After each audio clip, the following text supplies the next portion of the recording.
Jerusalem is the capital of the state of Israel. The name Jerusalem appears in the Bible more than 1,000 times. King David made Jerusalem the capital of the nation. Today, Jerusalem is playing an important role in the regathering of the Israelites to their promised land. The old city and the new were united in 1967, and Teddy Kollek, the first mayor of the United Jerusalem, was asked by the producers of the Bible Answers television series why Jerusalem is so important to the Jewish people. Mr. Kollek's reply was, well, in a sense, Jerusalem strikes a much deeper chord than Israel. Jerusalem, for the last 3,000 years, has been the center of worship. And you can measure it by many elderly people, immigrants who come here, who don't feel that they have arrived as long as they have only come to Tel Aviv or Haifa or Rehovot or any of the other towns in Israel. Jerusalem has been in the prayers of the Jewish people for the last 2,000 years, and several times a day and hundreds of times a year on the feast days. There isn't a day in which Jerusalem isn't mentioned and not a prayer in which Jerusalem isn't mentioned.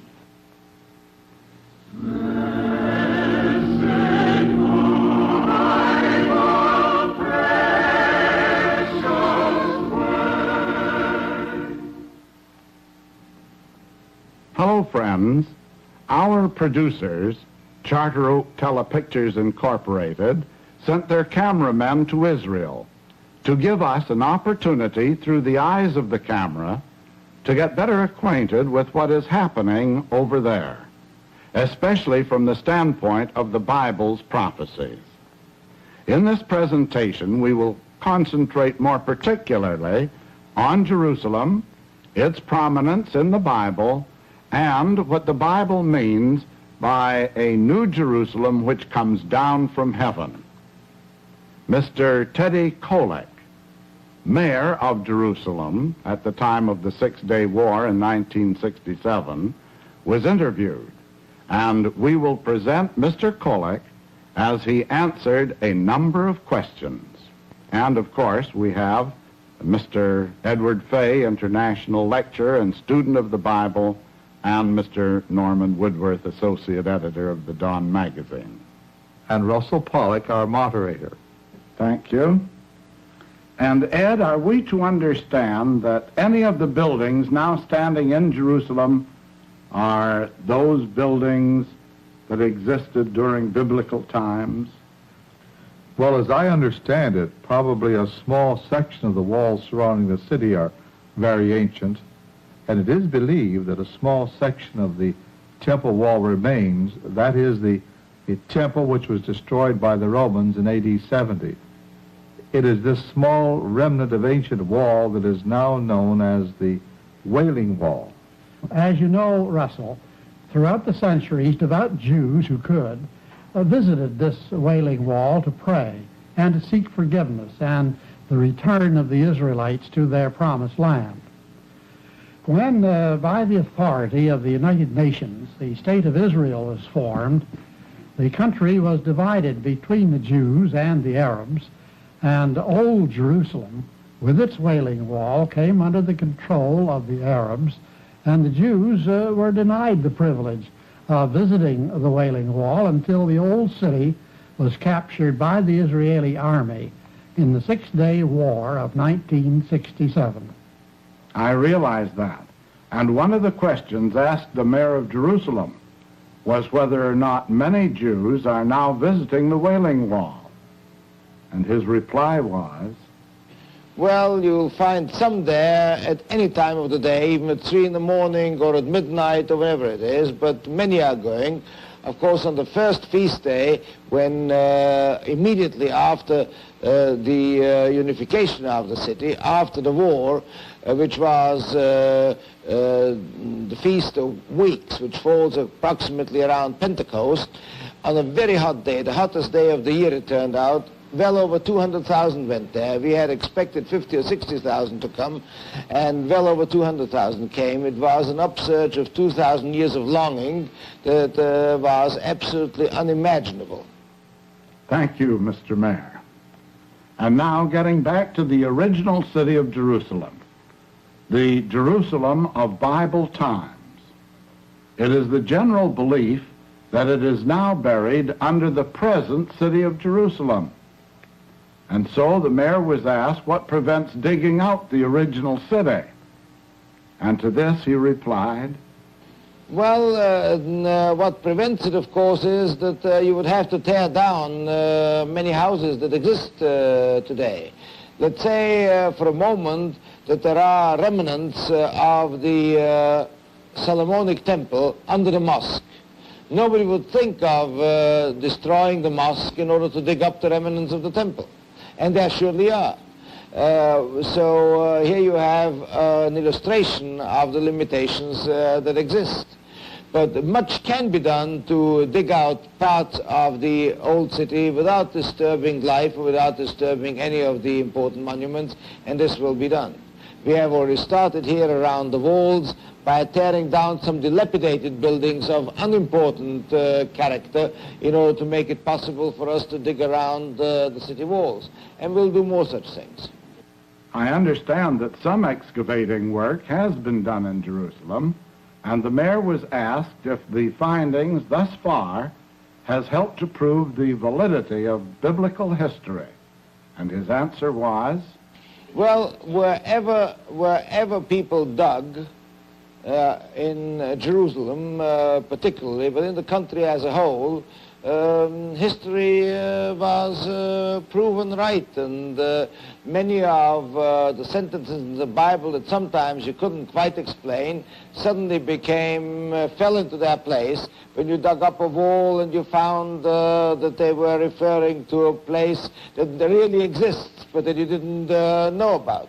And this happens all over Jerusalem. Of course, there are great difficulties of digging under existing buildings, but wherever we could dig, and we'll have a few more places to dig without disturbing the life of the city, we are sure that all will be borne out as it is written there. Thank you again, Mr. Mayor. I think all of us are interested in Jerusalem, even though the original city is buried for the most part beneath the present city. The mayor was asked what, if anything, is being done to preserve the holy places and other sites of interest within Old Jerusalem, and his reply is very revealing. Well, the holy places, I think, are in good hands.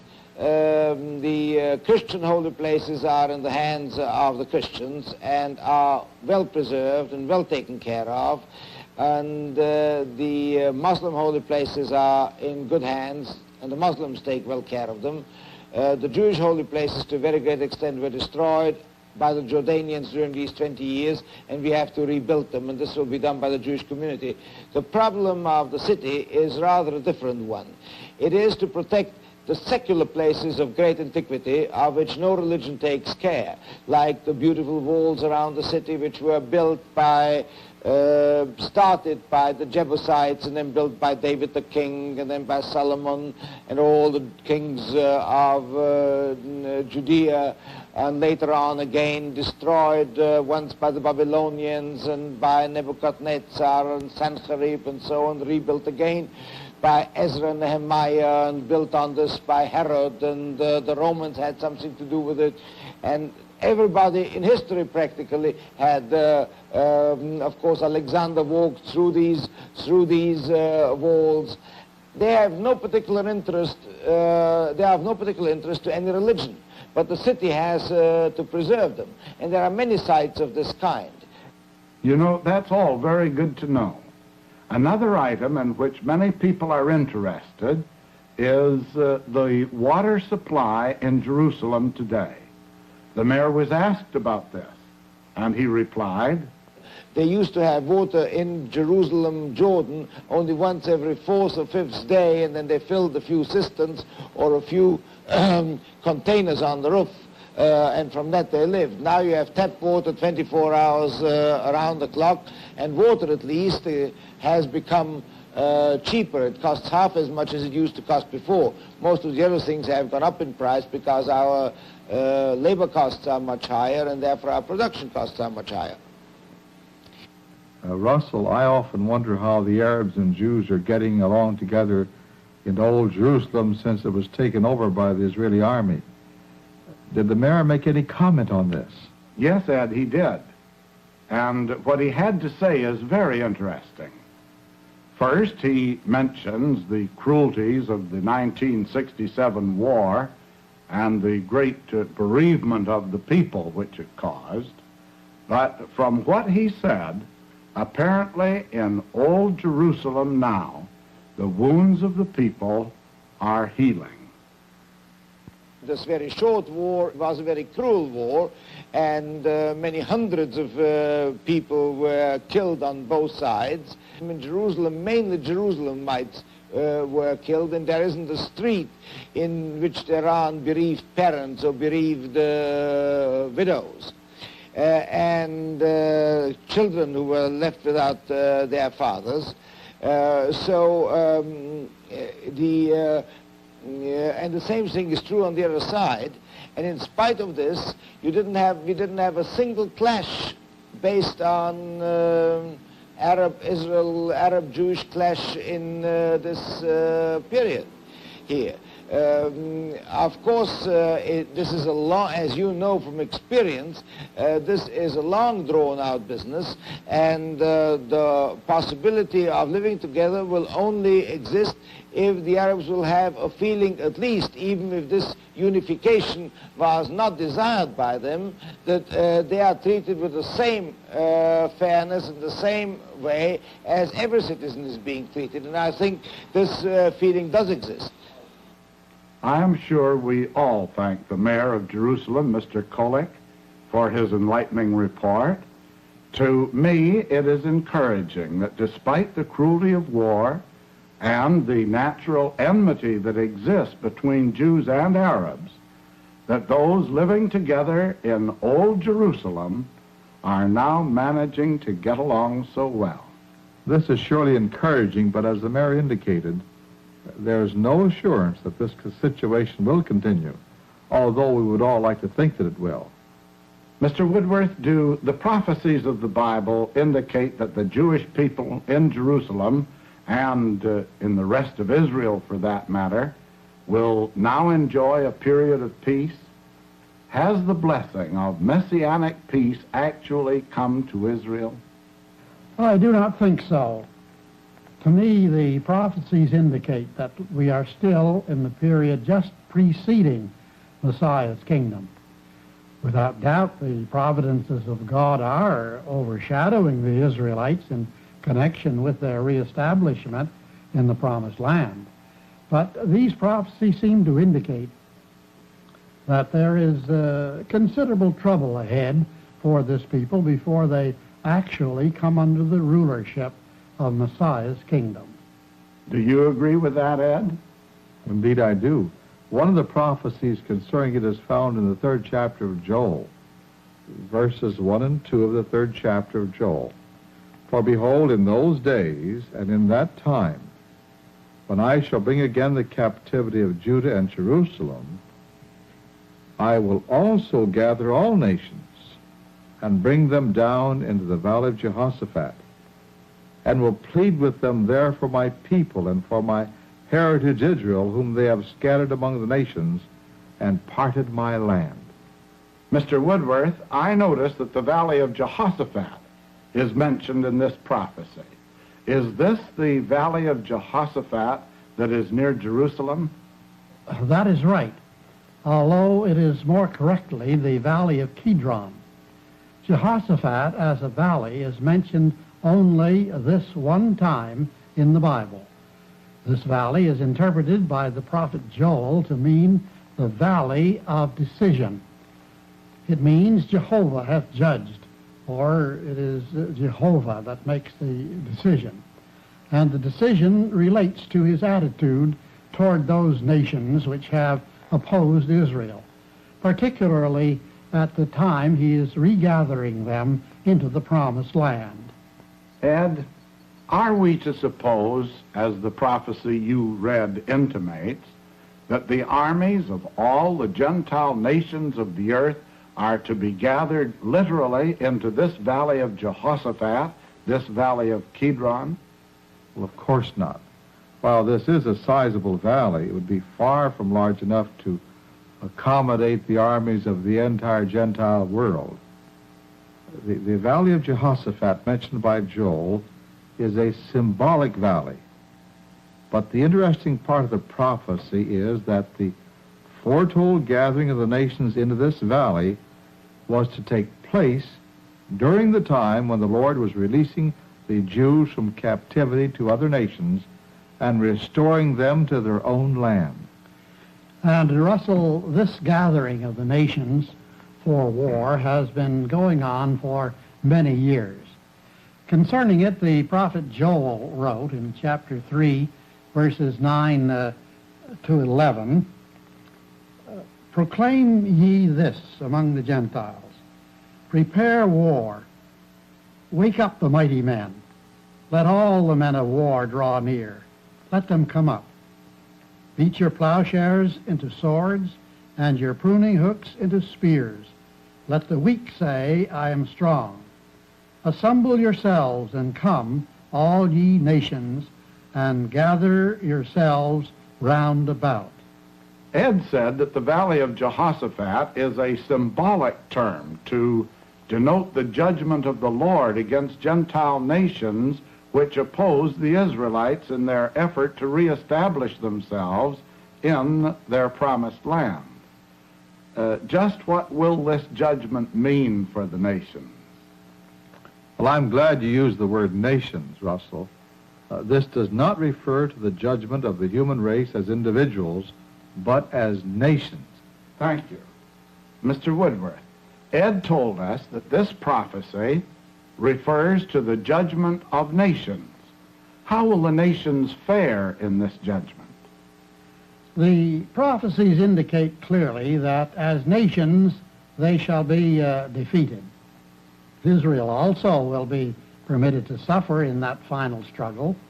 The prophet Zechariah, whose tomb is near the valley of Jehoshaphat, spoke for the Lord and said, that's in chapter 14, verse 2, Zechariah chapter 14, verse 2, "For I will gather all nations against Jerusalem to battle, and the city shall be taken, and the houses rifled, and the women ravished, and half of the city shall go forth into captivity, and the residue of the people shall not be cut off from the city.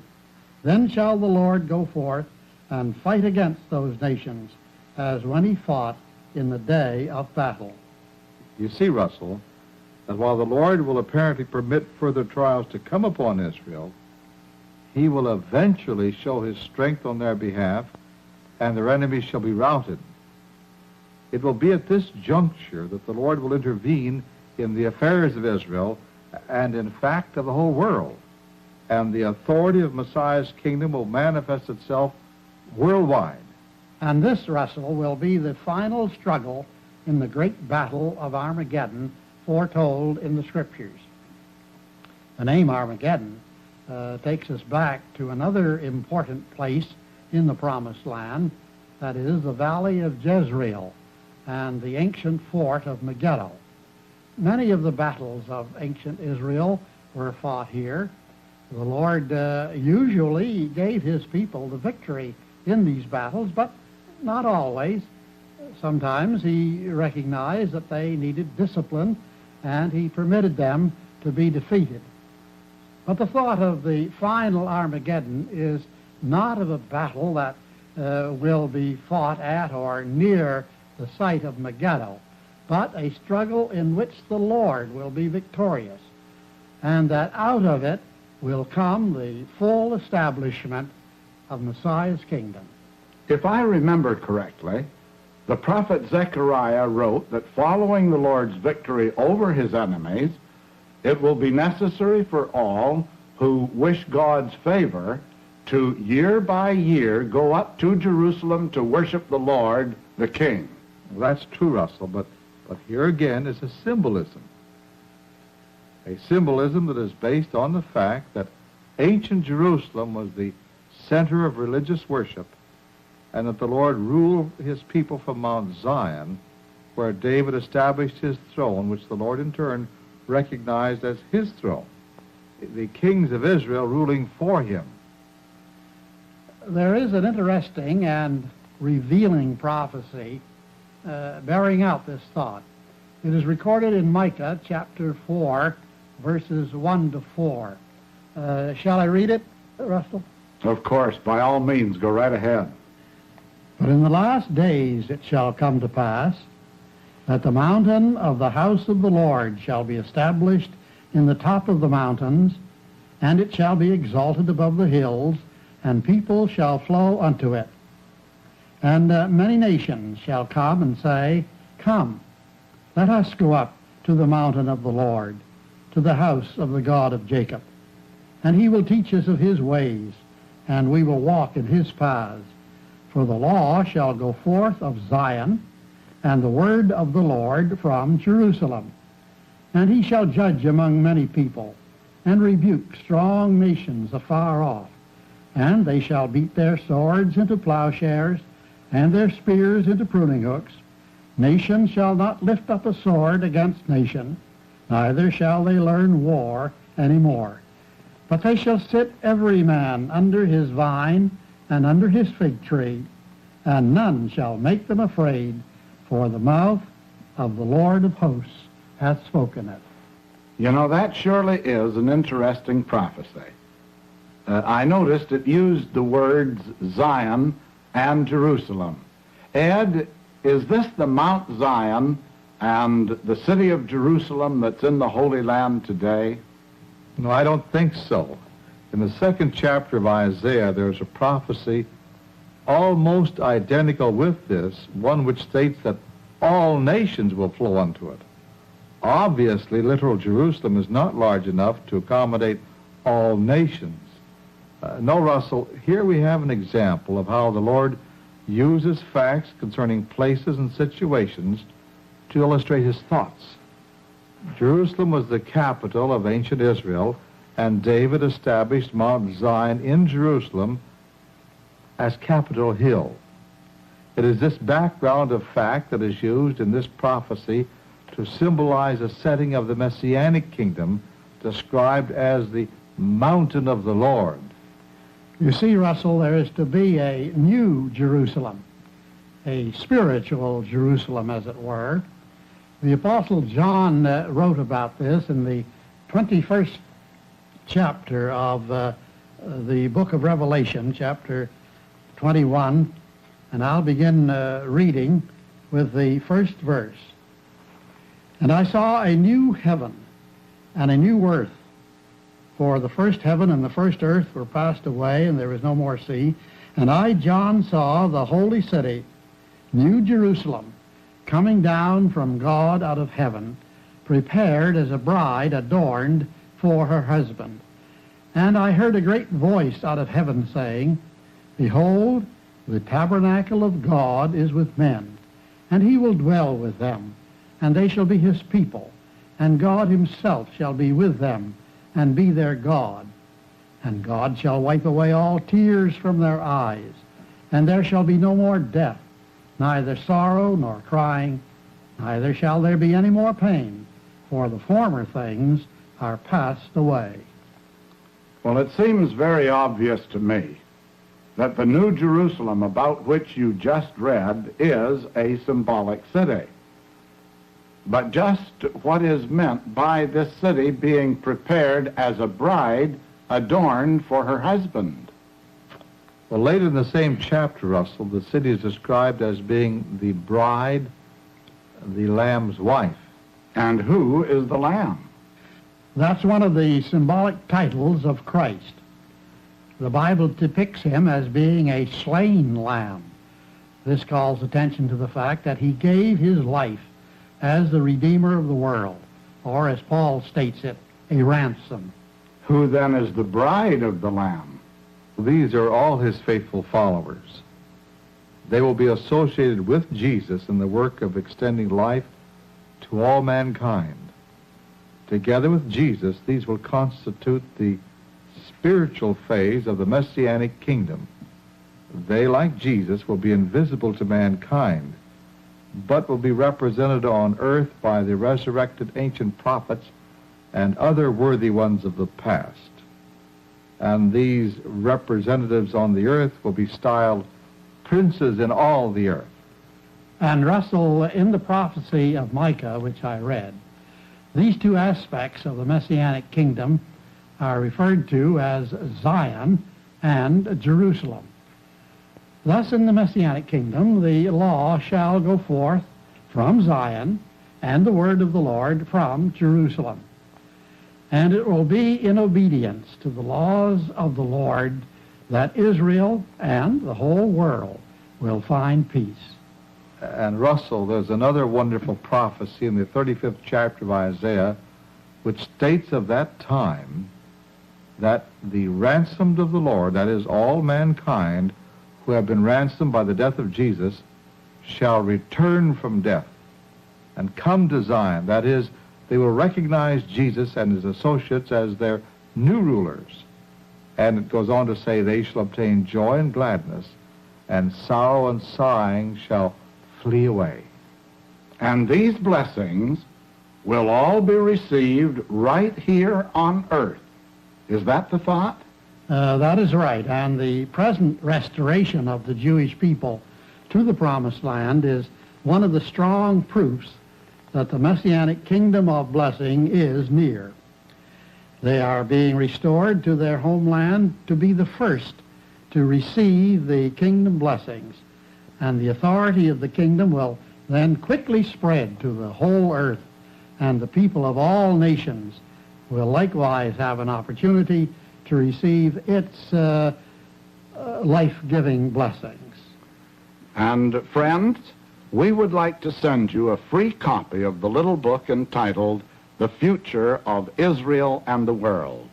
In this little book, you will find additional details of prophecy relative to Israel and the plan of God, and of the Creator's intention through the agencies of the Messianic kingdom to bless all the families of the earth.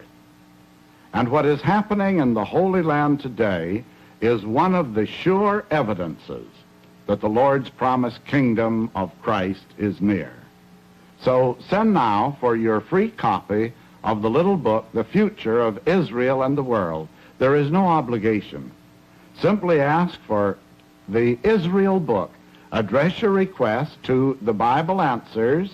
Ask for the Israel book, and it will be mailed to you free and without obligation. And now, until we see you again, goodbye, and may God bless you.